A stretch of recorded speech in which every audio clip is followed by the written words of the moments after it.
tema seruan yang mengguncang langit. Seruan ini bisa juga kita ganti dengan doa. Langit itu bisa juga kita ganti dengan surga. Sehingga tema ini juga bisa berkata doa yang mengguncang surga. Diundang berdiri. Almanak GKOI mengajak kita untuk membaca Alkitab Yakobus pasal 5 ayat 13 sampai 18. Baca sama-sama, mulai. Kalau ada seorang di antara kamu yang menderita, baiklah ia berdoa. Kalau ada seorang yang bergembira, baiklah ia menyanyi. Kalau ada seorang di antara kamu yang sakit, baiklah ia memanggil para penatua jemaat supaya mereka mendoakan dia serta mengolesnya dengan minyak dalam nama Tuhan. Dan doa yang lahir dari iman akan menyelamatkan orang sakit itu, dan Tuhan akan membangunkan dia. Dan jika ia telah berbuat dosa, maka dosanya itu akan diampuni. Karena itu, hendaklah kamu saling mengaku dosamu dan saling mendoakan supaya kamu sembuh. Doa orang yang benar, bila dengan yakin didoakan, sangat besar kuasanya. Elia adalah manusia biasa, sama seperti kita. Dan ia telah bersungguh-sungguh berdoa supaya hujan jangan turun. Dan hujan pun tidak turun di bumi selama 3 tahun dan 6 bulan. Lalu ia berdoa pula, dan langit menurunkan hujan, dan bumi pun mengeluarkan buahnya. Silakan duduk. Salam sejahtera untuk kita semua. Shalom. Sekali lagi shalom. Apa kabar semuanya? Luar biasa. Puji Tuhan, ada kesempatan untuk kita hadir beribadah, menikmati hadirat Tuhan di tempat ini. Kita langsung saja bertanya, apa sebenarnya itu seruan atau doa yang mengguncang langit? Pertanyaan ini perlu kita cari tahu jawabannya, supaya jangan pernah kita terjebak untuk kemudian menemukan sendiri bahwa kalau doa kita bisa mengguncang langit, maka kita telah punya pemahaman sendiri. Karena itu yuk saya ajak kita semua berdasarkan bacaan Alkitab tadi, mari kita temukan jawabannya. Apa itu doa atau seruan yang menggoncangkan langit atau menggoncangkan surga? Pertama saudara, menurut bacaan Alkitab ini, doa yang mengguncang langit itu adalah doa dalam segala keadaan. Doa dalam segala keadaan ini maksudnya saudara, supaya jangan kita punya pemahaman bahwa kalau doa kita mau didengar oleh Tuhan, maka kita hanya berdoa waktu kita susah saja, atau waktu kita menderita saja, atau waktu pergumulan saja. Tapi Rasul Yakobus mau mengingatkan kepada semua kita bahwa kalau doa kita itu mau menggetarkan, mau menggoncangkan surga, berdoalah dalam segala keadaan. Coba perhatikan ayat 13, bacaan tadi berkata begini. Kalau ada seorang di antara kamu yang menderita, baiklah ia berdoa. Kalau ada seorang yang bergembira, baiklah ia menyanyi. Saudara, saya berharap Anda juga paham dengan kalimat terakhir ini. Karena sebenarnya melalui menyanyi, melalui pujian, itu juga adalah ungkapan doa kita kepada Tuhan. Singkatnya Yakobus mau bilang, mau menderita, mau senang, mau puas, mau kecewa, berhasil atau rugi, atau suka maupun duka, irama hidup bagaimanapun, dinamika hidup yang model bagaimanapun, Mari kita tetap terpanggil untuk berdoa kepada Tuhan, supaya dengan demikian Tuhan melihat hati kita, bahwa ternyata di zona nyaman, di situasi yang terbaik sekalipun, kita tetap bersuara, menyatakan seruan kita kepada Tuhan. Dan kalau itu kita lakukan, ada keseimbangan antara doa waktu susah maupun senang. Itulah doa yang pasti menggoncangkan langit. Ada amin saudara? Boleh beri kemuliaan dulu untuk Tuhan.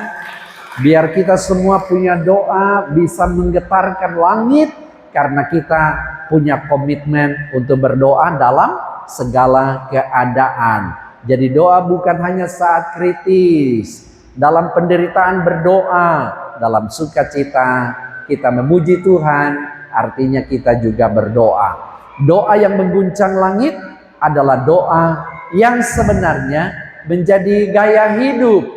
Gaya hidup berarti itu yang kita perlihatkan setiap hari. Kalau gaya hidup berarti doa itu akan jadi nafas kehidupan kita. Kita tidak berdoa cuma tempo-tempo saja, tetapi di setiap menit, detik, dan kehidupan kita memang tidak selalu harus dalam bentuk kata-kata, tapi bisa juga dalam hati atau hidup kita yang mencerminkan kasih Tuhan. Sebenarnya itu juga adalah doa yang sedang kita naikkan di hadapan Tuhan. Yang kedua, doa yang mengguncang langit itu adalah doa untuk kesembuhan dan pemulihan. Ayat 14 dan 15. Kalau ada seorang di antara kamu yang sakit, baiklah ia memanggil para penatua jemaat. Jadi saya berharap di rayon masing-masing, ini Alkitab yang bilang ya. Nyanda bilang panggil pendeta, bukan berarti menghindar. Tapi ini Alkitab yang bilang, rupanya tugas penatua itu salah satunya adalah bersedia dipanggil untuk mendoakan orang sakit. Mudah-mudahan ini juga akan menggetarkan kita. Artinya, selain kita doa pribadi, maka kita perlu terhubung dengan satu komunitas.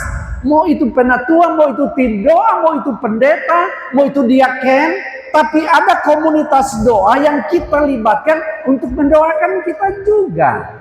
Menopang kita dalam pergumulan yang kita hadapi, ada orang lain yang juga terbeban untuk mendoakan kita. Tidak usah tanya Pak Ketua. Selalu kesaksian Pak Ketua ini hari-hari harus mendoakan jemaat. Begitu Pak Ketua ya. Doa pagi, ibadah pagi, sampai Pak Ketua ini selalu mendoakan seluruh jemaat. Dan saya kira itu juga yang saya lakukan. Berharap semua kita saling mendoakan. Jadi saudara, kalau mau doa kita itu menggetarkan langit, maka selain kita berdoa, libatkan hamba-hamba Tuhan yang lain. Penatua di sini sebenarnya cuma semacam personifikasi dari kehadiran orang lain untuk berdoa bagi kita. Maka pasti doa yang kita naikkan, lalu ada doa orang lain, itu akan menggetarkan langit. Dan doa kita pasti akan dijawab oleh Tuhan. Ada tambahan di sini pengurapan minyak. Ini tindakan simbolis iman saudara, sekalipun saya mau mengatakan kepada kita semua, kalau ada yang namanya pengurapan minyak, maka jangan fokus perhatian kita ke minyak itu. Sebab yang menyembuhkan sesungguhnya bukan minyak, tapi siapa? Tuhan. Itu hanya sarana, ya.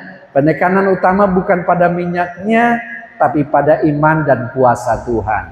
Saya sebagai hamba Tuhan bukan berarti tidak setuju dengan gereja yang jual itu minyak urapan. Karena kita jaga taruh kira, sekurang di situ orang fokus perhatian. Bahwa kalau mau sembuh, kenapa? Ini minyak urapan yang kita ada beli di tanpa sana, sekurang itu yang bikin sembuh Pak kita. Ini memang sesuatu yang salah ya Pak Ketua dan semua. Silakan kalau mau pakai minyak urapan atau pakai minyak bimoli yang sudah didoakan, minyak apapun itu, tapi catat dengan baik, yang kasih sembuh bukan minyak, tapi siapa? Tuhan. Itu cuma sarana yang bisa siapa saja gunakan, untuk mendatangkan kesembuhan. Ketiga, doa yang mengguncangkan sorga, mengguncangkan langit itu adalah doa yang disertai dengan pengakuan dosa dan ada unsur pertobatan. Doa orang yang benar bila dengan yakin didoakan sangat besar kuasanya. Kuncinya di situ saudara adalah hidup benar di hadapan Tuhan. Bagaimana mungkin doa kita dijawab oleh Tuhan kalau hidup kita tidak benar di hadapan Tuhan?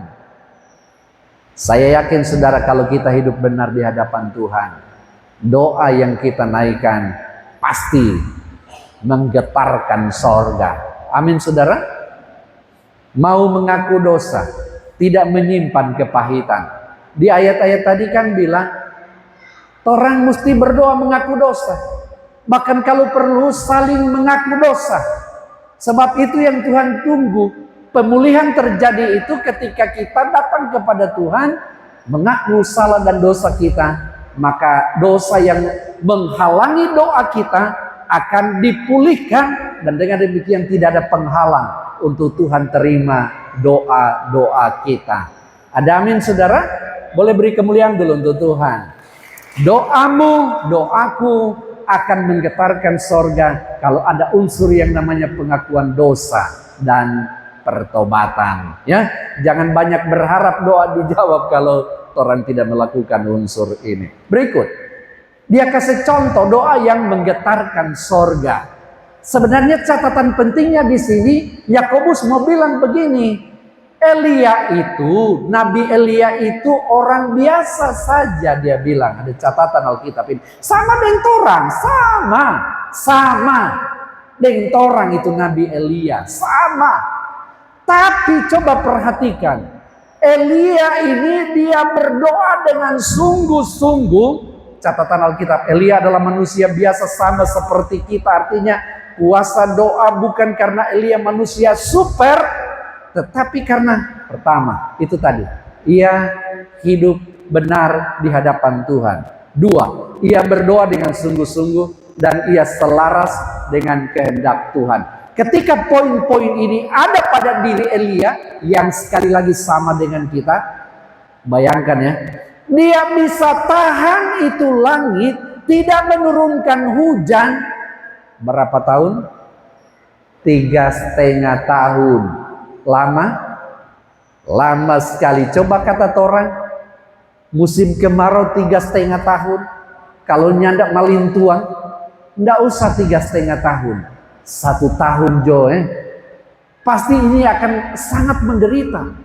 Tetapi waktu itu kuasa Tuhan berlaku bagi Elia yang sama dengan orang, hidupnya biasa saja, tapi karena dia berkenan di hadapan Tuhan, hidupnya benar di hadapan Tuhan, bahkan dia berdoa sungguh-sungguh, dia selaraskan apa yang maunya itu dengan Tuhan pemau, dia bisa tahan hujan 3,5 tahun. Nanti dia berdoa ulang, baru hujan bisa turun. Wah, luar biasa urapannya ini Nabi Elia ya. Artinya bukan berarti orang semua sama dengan Elia, suka-sukanya orang. Bagaimana kalau orang berdoa baku tabrak? Pak Melki atau Pak Amang berdoa, Tuhan kalau boleh kasih panas Jo dari mau PT Cingke ini.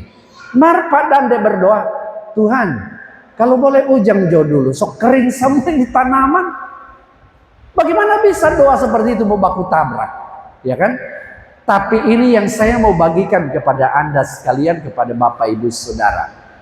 Elia, apa yang dia sedang hadapi adalah satu pertarungan dengan nabi-nabi Baal. Apalagi pada waktu itu dia bertarung dengan Raja Ahab yang tidak percaya kepada Tuhan. Elia mau kasih tunjuk bagaimana kuasa Tuhan berlaku atasnya. Harus seperti itu umat Israel dibawa untuk percaya kepada Tuhan. Beda konteks orang toh. Makanya saudara, saya berharap poin pentingnya adalah pastikan saja kalau orang hidup benar dan doa kita sungguh-sungguh, maka mujizat terjadi atas kita. Amin saudara. Beri kemuliaan dulu untuk Tuhan. Lalu poin yang kelima, kalau mau doa kita itu menggetarkan langit, ada satu contoh lagi tentang Raja Asa di 2 Tawarik 14 ayat 11. Raja Asa ketika Yehuda menghadapi ancaman besar dari pasukan yang jauh lebih kuat secara militer, situasi itu hampir mustahil dimenangkan. Karena apa? Raja Asa itu terbatas sekali dia punya kemampuan militer dibandingkan militernya Ethiopia yang super hebat.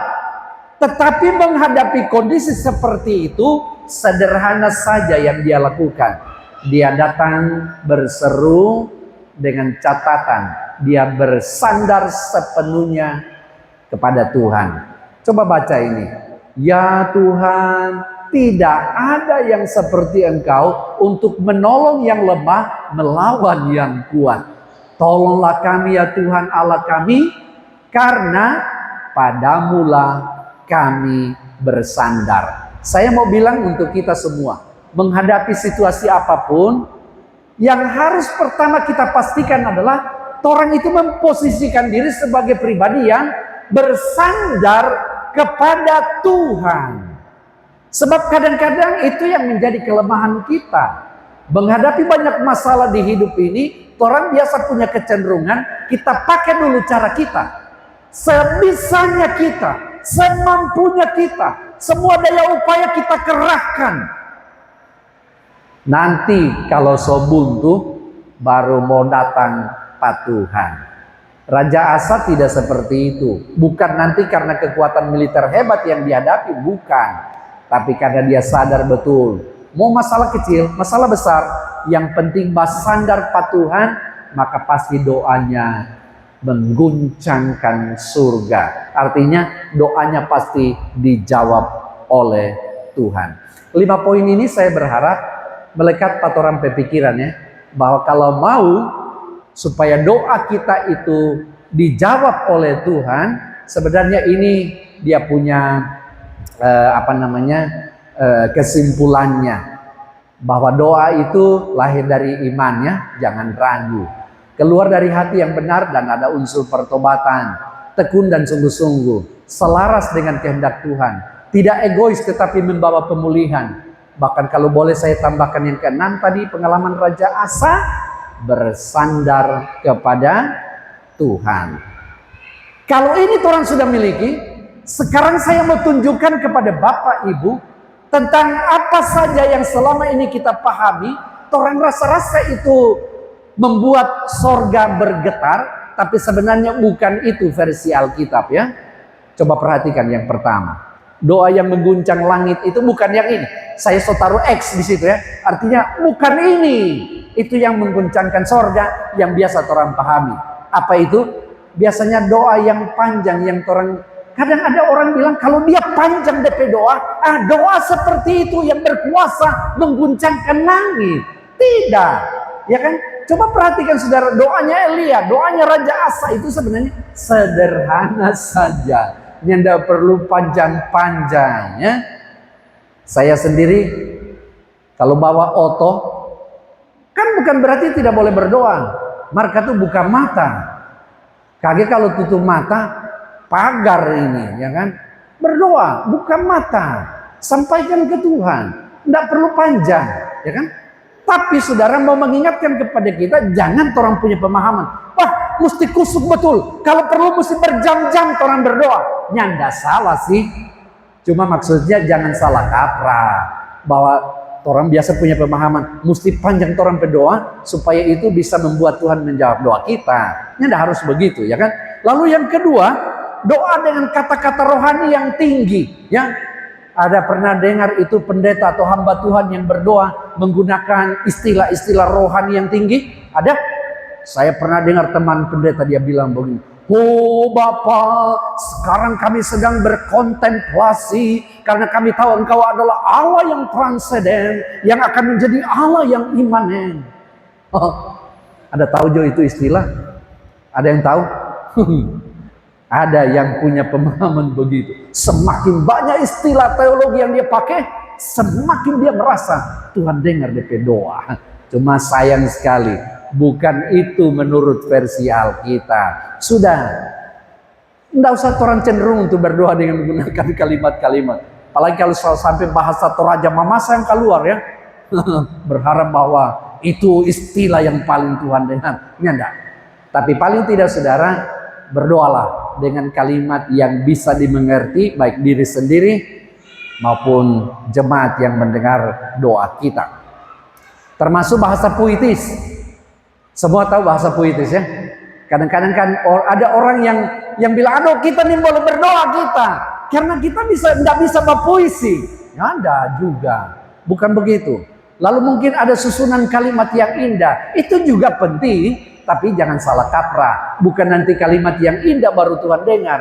Karena sebenarnya kalau saudara tanya, apa itu definisi doa?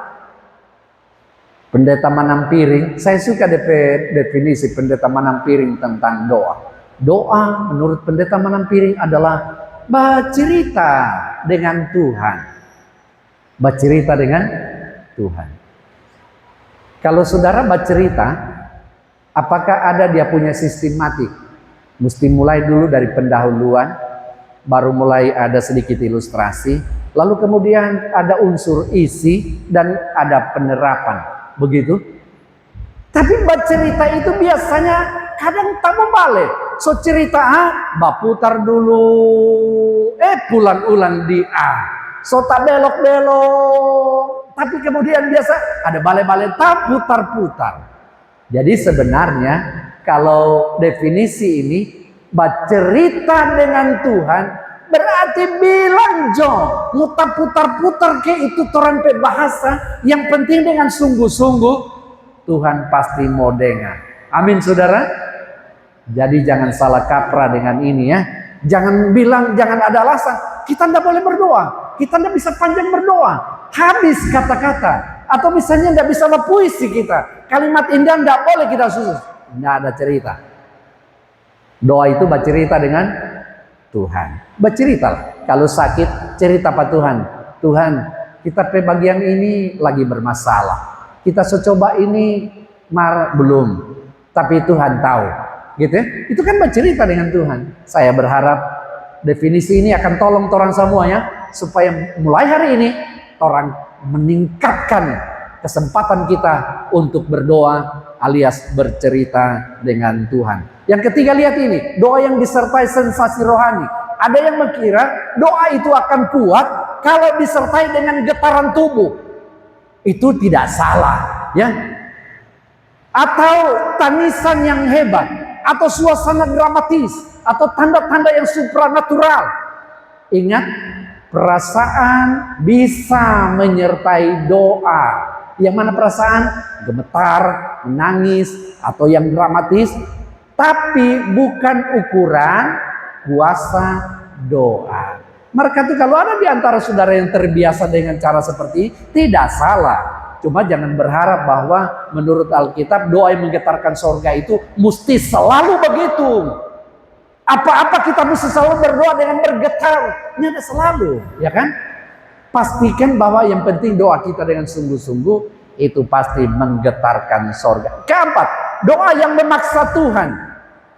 Ada juga yang menganggap doa mengguncang langit berarti mengklaim dengan keras. Tidak salah ya. Yang bagaimana itu? Artinya begini, oh Tuhan, saya klaim janji firman-Mu bahwa aku akan diberkati. Lalu kemudian dengan klaim itu, orang paksa Pak Tuhan untuk dengar orang berdoa. Ya kan?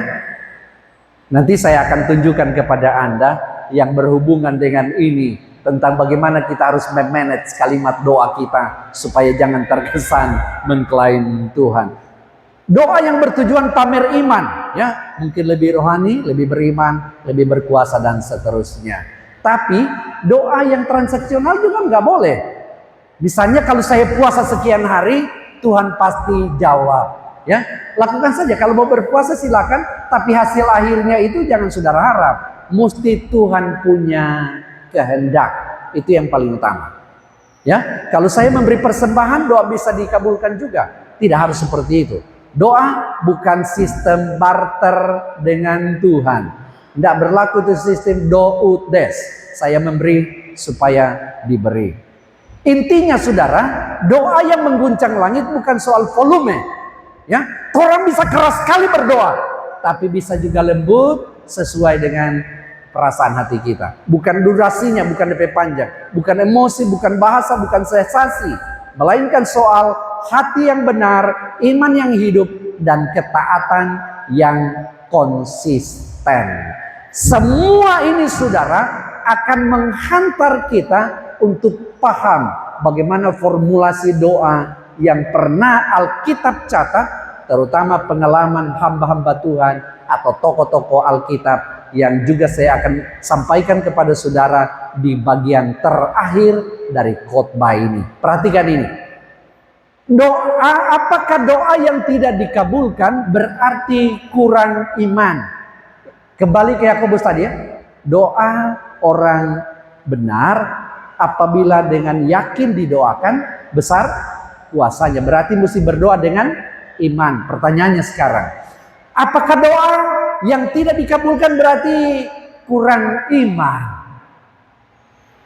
Jangan sampai ada di antara saudara yang bilang, oh kita berdoa ini Tuhan belum jawab karena kita kurang beriman. Betul begitu? Coba kata lihat, banyak orang merasa doaku belum dijawab, mungkin imanku kurang, mungkin aku tidak cukup rohani. Padahal menurut Alkitab tidak selalu demikian. Saya kasih contoh ya. Iman bukan alat untuk mengontrol Tuhan. Yakobus berbicara tentang doa yang penuh iman. Tetapi iman bukan berarti memaksa Tuhan melakukan kehendak kita. Iman sejati berkata, Tuhan sanggup, tetapi aku tetap percaya sekalipun caranya berbeda dari keinginanku. Coba lihat doa Yesus. Ini yang paling penting DP contoh ya. Di Taman Getsemani kan Yesus berdoa. Dia minta kepada Bapa.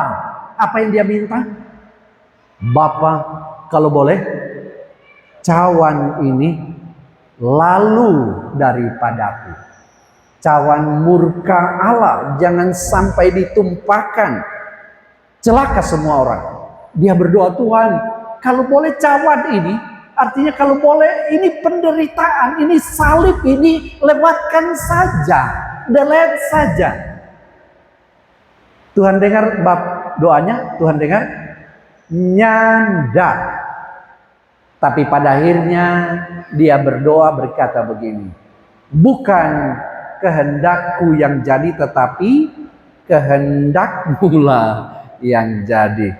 Riki Tuhan Yesus, Bapaknya di sorga nyanda jawab DP doa sesuai dengan DP mau. Karena memang datangnya ke dunia bukan untuk melenyapkan murka Allah, cawan murka, tapi untuk menanggungnya. Makanya saudara, saya mau mengingatkan kepada kita, jangan orang pernah bilang, orang berdoa itu tidak dijawab oleh Tuhan karena kurang iman. Bukan. Yesus mau bilang kurang beriman, Yesus berdoa tidak jawab. Ada yang berani bilang Yesus kurang beriman? Tidak ada. Karena apa? Yesus itu taat pada visi dan misinya untuk datang ke dunia.